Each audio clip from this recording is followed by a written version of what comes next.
What's up, everyone? I am Ernest Dove of the Dove Report, trying to keep things positive, talking about the Mets farm system. Consider this another daily report.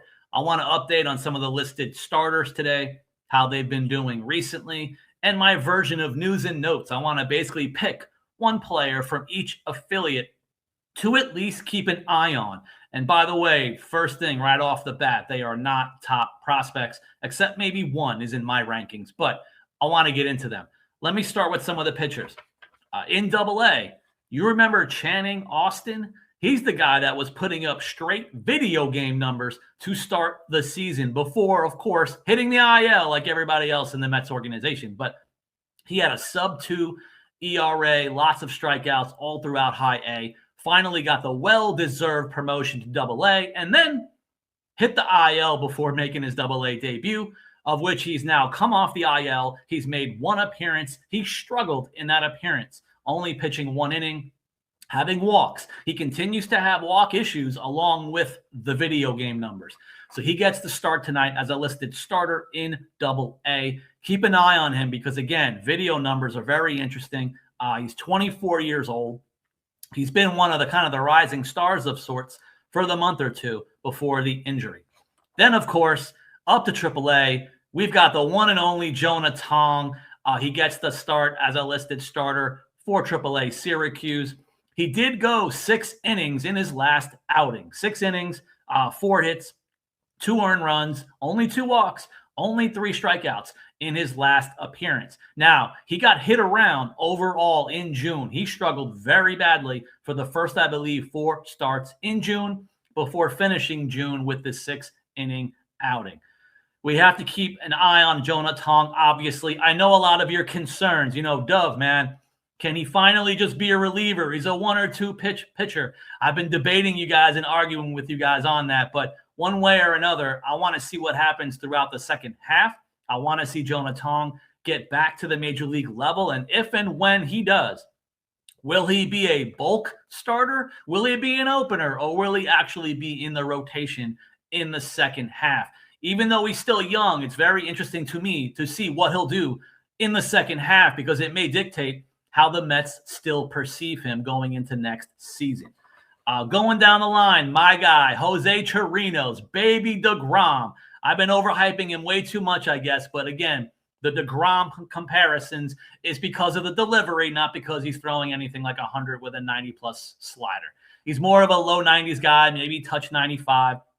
Throws an arsenal of multiple pitches. He did really well dominating with command in low A.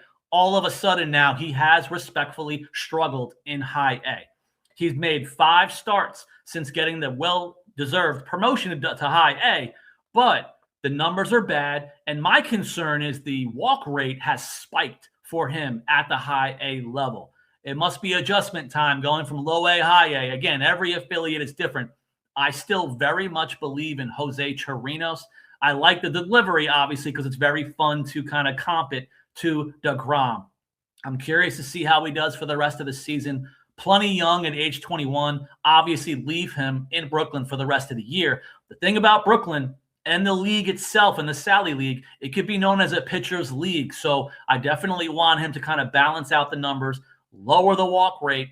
I want to see if he can have basically even a sub 3.5, a sub 3 ERA for the rest of the season in high A. Those are my random numbers I want to throw out there. That's what I'm looking for. My version of news and notes, picking a player from each affiliate in Double-A. Let's go with, I'll call him a utility player, Nick LaRusso. Nick LaRusso, now he's 25 years old, older player in Double-A. He struggled this year. All of a sudden, though, in June, 1.014 OPS in June. He's been hitting with power all season, but he's doing extremely well and had to do really well in the month of June. Defensively, we're talking about a first baseman, second baseman, third baseman. So he's a pure infielder. He's tied for 9th in the Eastern League in home runs. He's top 20 in RBIs. Again, not amazing video game numbers, but he's been hot now very quietly in the month of June.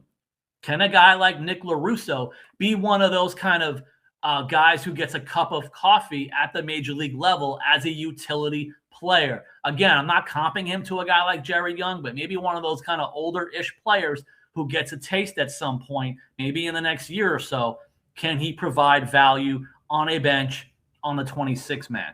A lot to be desired, still seeing to be earned.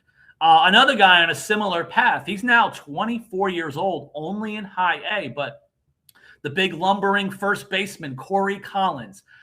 During the month of June, Corey Collins, the on-base machine, had a 400-plus on-base percentage. He then began the month of July with a hit and 3 walks. So he was on base 4 times for his first game in July.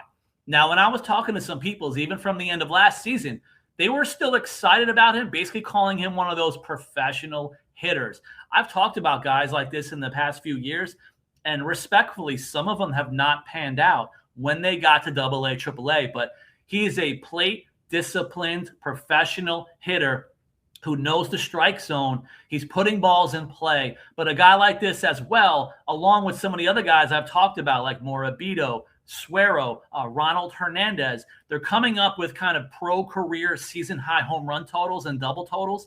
This goes for Corey Collins as well. Again, small sample size of sorts, not a lot of power at all last year. He had about 4 home runs in over 100 games, I believe, or maybe like 80 games. This year, he's doubled that. He has 8 home runs in less games played already this year.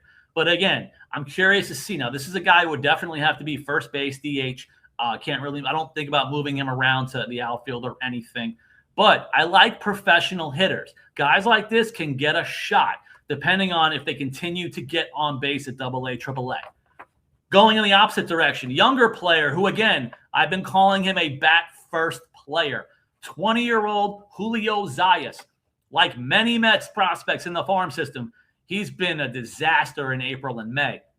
Now, come June, he's not showing power, which does concern me, even though it's in the Florida leagues in general, as well as Brooklyn, are not really good for power and offense and home runs. But Julio Zayas, during the month of June, hit 275 with a 358 on-base percentage. He's a catcher/first baseman. Makes sense. Maybe even add in DH as a future option. I'm curious to see again further how the bat develops with what Stearns is doing with some of the other younger players and a little bit older players hitting for more power. We're going to need to see that out of Julio Zayas in the second half, because for sure I would assume he's staying in low A regardless for the rest of the season, not really seeing a promotion unless there's a desperate need as guys continue to get injured. The final guy who I've mentioned now in another video, got to talk about him again, AAA. We're talking Ben Simon, the reliever who had another scoreless appearance last night for Syracuse, puts his ERA down to 2.20 with the affiliate. He's a guy, depending on how the season goes for the Mets, a potential sell-off. I can see a guy like Ben Simon, if they want to go ahead and give him a roster spot, that could be the thing. Even post-sell, it could be curious if they want to use a roster spot this early as far as this season to get a look at a guy like Ben Simon. Maybe they'll push him off to next season. But I would like to see him get a major league shot. I've heard good things about him. It was more peer support, peer hyping. I like when teammates and other people talk about and hype a player. So on behalf of them, I respect Ben Simon. I'm excited to see what kind of future he could have, and if he could be one of those kind of quasi-taxi squad, AAA major league guys for the Mets. Thank you guys for watching. I'll keep trying to make more videos. Please subscribe, like, comment. Are there other things you want me to do? If I have a farm system daily report, what other things should I talk about specifically or mention? Please let me know in the comments.